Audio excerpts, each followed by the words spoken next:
പഹൽഗാം തീവ്രവാദാക്രമണത്തിൽ ഞെട്ടിത്തെരിച്ചു നിൽക്കുമ്പോൾ രാജ്യം ഒറ്റക്കെട്ടായി നിന്ന് പാകിസ്ഥാന് നേരെ തിരിച്ചടിക്കാനുള്ള ആസൂത്രണങ്ങൾ ശക്തിപ്പെടുത്തുകയാണ്. ഇതിനിടയിൽ ഇവിടെ നമ്മുടെ കേരളത്തിൽ LDF സർക്കാർ നയിക്കുന്ന പിണറായി വിജയൻ്റെ മകൾ വീണ വിജയൻ നടത്തിയ അഴിമതിയിൽ കൂടുതൽ തെളിവുകൾ പുറത്തുവരികയും കുരുക്ക് മുറുകുകയുമാണ്. തട്ടിപ്പിൽ വീണയ്ക്ക് സുപ്രധാന പങ്ക് കണ്ടെത്തിയെന്ന് SFIO കുറ്റപത്ര റിപ്പോർട്ടിൽ പറയുന്നു.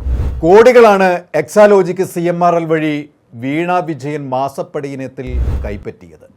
എന്നാൽ എക്സാലോജിക്ക് CMRLന് സേവനം നൽകിയതിന് തെളിവില്ല എന്നും റിപ്പോർട്ടിൽ പറയുന്നു. പ്രതിമാസം 5 ലക്ഷം രൂപയും വീണയുടെ എക്സാലോജിക്ക് കമ്പനി വഴിയും കൂടാതെ ശശിധരൻ കർത്തയുടെ CRML വഴി പ്രതിമാസം 3 ലക്ഷം രൂപയും കൈപ്പറ്റിയെന്നാണ് SFIOയുടെ കണ്ടെത്തൽ. സർക്കാർ കൊട്ടിഘോഷിച്ച് വാർഷികം ആഘോഷിക്കുമ്പോഴും CPMനെയും മുഖ്യമന്ത്രിയെയും പ്രതിക്കൂട്ടിലാക്കുന്ന സ്ഥിതിയാണ്. വീണ വിജയൻ നടത്തിയ ഈ തട്ടിപ്പിനെ പ്രതിരോധിക്കാൻ പാർട്ടി നേതാക്കൾ കിണഞ്ഞ് പരിശ്രമിക്കുകയാണ് ഇപ്പോൾ. പക്ഷേ എത്ര പ്രതിരോധിച്ചാലും ഈ ബ്രഹ്മാണ്ഡ തട്ടിപ്പിൽ നിന്ന് വീണ വിജയനും പിതാവായ മുഖ്യമന്ത്രി പിണറായി വിജയനും എതിരെ കുരുക്ക് മുറുകുന്ന വാർത്തകളാണ് ദിവസം പ്രതി വന്നുകൊണ്ടിരിക്കുന്നത്.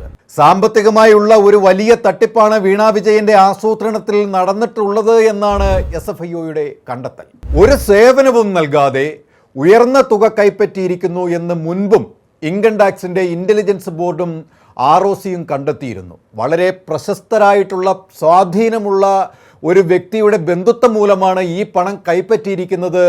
ഈ സ്വാധീന വ്യക്തിയുടെ ഇനിഷ്യലായ PV എന്ന ചുരുക്കപ്പേരിൽ പണം വാങ്ങിയിരുന്ന ആളുകളുടെ പേരുകൾ സൂക്ഷിച്ചിരുന്ന റെക്കോർഡുകളിൽ ഉണ്ടായിരുന്നു. PV എന്നത് പിണറായി വിജയൻ എന്നതിൻ്റെ ചുരുക്കപ്പേരാണ് എന്നാണ് മൊഴികളിൽ കമ്പനി കൊടുത്തിരിക്കുന്നത് എന്നാണ് വിവരം.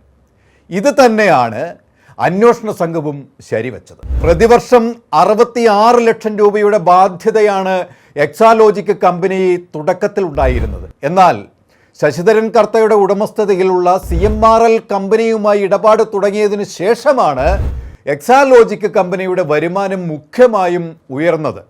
ഇല്ലാത്ത സേവനത്തിൻ്റെ പേരിലാണ് 2.78 കോടി രൂപ വീണ കൈപ്പറ്റിയത് എന്നാണ് SFIOയുടെ കുറ്റപത്രത്തിൽ ഉള്ളത്.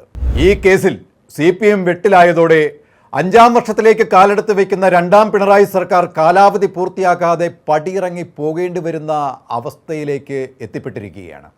പിണറായി വിജയനെ പോലെ തന്നെ വീണ വിജയന്റെ ഭർത്താവായ പൊതുമരാമത്ത് ടൂറിസം വകുപ്പും നിയന്ത്രിക്കുന്ന മന്ത്രി റിയാസിന്റെ ഭാവിയും തുലാസിലാവുമെന്നാണ് രാഷ്ട്രീയ നിരീക്ഷകർ വിലയിരുത്തുന്നത്.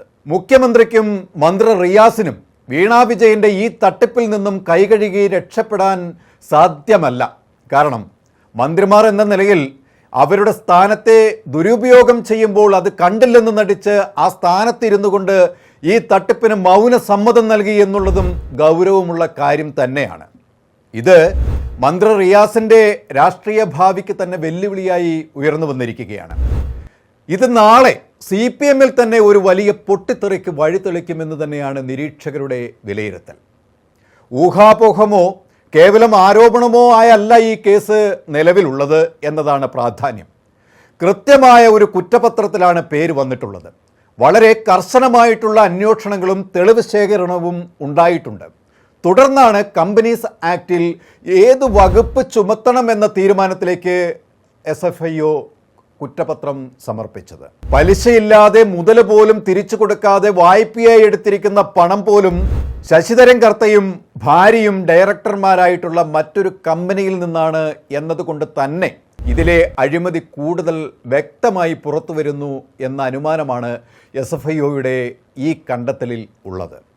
ഇത്തരം വസ്തുതയുള്ളപ്പോഴും CPM നേതാക്കളായ M ഗോവിന്ദനും AK ബാലനും അടക്കമുള്ള നേതാക്കൾ വസ്തുതകളെ മറച്ചുകൊണ്ട് മുഖ്യമന്ത്രിക്ക് കവചം തീർക്കുന്ന നിലപാടുകൾ എടുത്തത് ലജ്ഞാകരം തന്നെയാണ്. മകളുടെ അഴിമതിയിൽപ്പെട്ട് എരിപിരി കൊള്ളുന്ന മുഖ്യമന്ത്രി പിണറായി വിജയനും CPM നേതാക്കളും അടുത്തു വരാനിരിക്കുന്ന ഉപതെരഞ്ഞെടുപ്പും അസംബ്ലി തദ്ദേശ തിരഞ്ഞെടുപ്പിലും ഏത് നിലയിൽ ഇതിനെ നേരിടും എന്നുള്ളതും പ്രതിപക്ഷത്തിൻ്റെയും പൊതുജനത്തിൻ്റെയും ചോദ്യങ്ങളെ എങ്ങനെ പ്രതിരോധിക്കും എന്നുള്ളതും കണ്ടറിയേണ്ടത് തന്നെയാണ്. കൂടുതൽ വാർത്തകൾക്കും വിശേഷങ്ങൾക്കും ഞങ്ങളുടെ channel like, share and subscribe ചെയ്യുക. കൂടാതെ സബ്സ്ക്രൈബ് ബട്ടണിലെ ബെൽ ഐക്കൺ എനേബിൾ ചെയ്യാനും മറക്കരുത്.